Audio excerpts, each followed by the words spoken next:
जिल्ह्यात गुलाम पुत्र भारत माता कशी स्वतंत्र।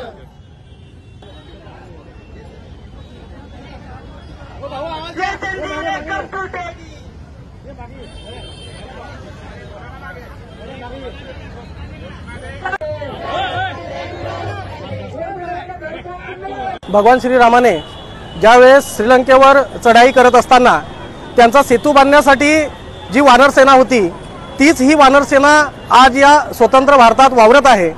श्रीरामाला कितीतरी वर्षांनी आज मंदिर बांधून त्या मंदिर बांधण्यासाठी एक एक विटेचा उपयोग झाला आहे आणि तीच विटा पाडणारे तेच विटा बनवणारे आज हे काही वेठ बिगार आहेत ते आज मुक्ततेच्या मार्गावर इथं आंदोलन करत आहेत। खऱ्या अर्थाने जसं श्रीरामांना त्यांचं हक्काचं घर मिळालं तसं या वेठ बिगारांना सुद्धा त्यांच्या हक्काचं घर मिळावं यासाठी आज आम्ही इथं आंदोलन करत आहोत।